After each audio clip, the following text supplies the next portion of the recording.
And it really was a magazine assignment that was the germ of my first novel, What Jonah Knew, which is kind of a cool story. This was in the 90s. I was writing a lot about psychology, spirituality, health, and I was a contributing writer at Self magazine and asked to do a story on past life regression therapy.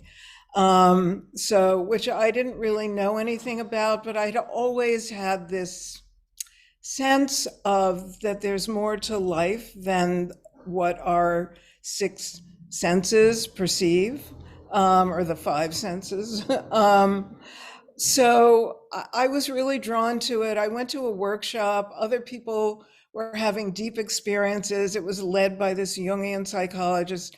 Nothing happened for me whatsoever, but I still had to write this story. So I went to have a private session with him at his house and said, look, I'm sorry, but I will probably be your first hypnotic failure as a subject, because I don't know.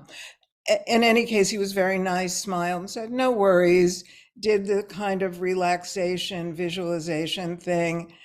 And before I knew it, I had this image and this story of a woman I took to be myself being killed during the Holocaust, which was profound, made me, break down in tears for about 3 days. And it was a really powerful experience. But, here I was an adult. There was no way to prove any of this. And I was writing a piece that needed some science in it. But a few days later, by happenstance, a friend of mine handed me a book by Ian Stevenson, who was then the chair of the Department of Psychiatry at the University of Virginia Medical School, who for many decades had been researching young children with memories of a previous life. And that work knocked me out and became the germ of What Jonah Knew. I really wanted to tell a story that raised the question of, you know, do we or does some part of us continue after we die? And so I was really drawn to telling the story from the points of view of characters who knew nothing about reincarnation, who didn't believe in it, so that I could credibly raise the question while not trying to proselytize or any of that. And so I wanted to carry the reader along, and in the same way that I'd sort of been carried along in doing the research and learning about these studies. So there is real research in the book, which is based on Ian Stevenson's work at the University of Virginia.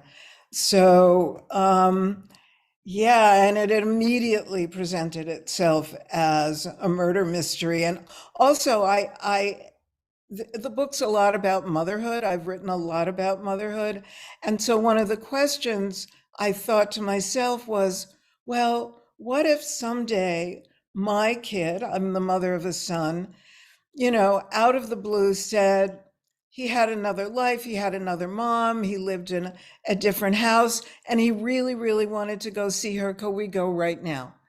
And so that was really what kind of drove the story. And it was really fun to write. There was also a very wise dog who's kind of the hero in the book.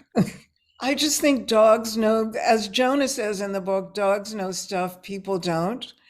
And this was a very highly attuned, sensitive dog. And that was fun. It was really fun to write Jonah as the mother of a son, to get into the head of a 7-year-old boy who suddenly knows all this stuff about someone who's disappeared that he has no earthly way of knowing, that, sets everybody kind of aback and trying to figure out what the hell is going on with this kid.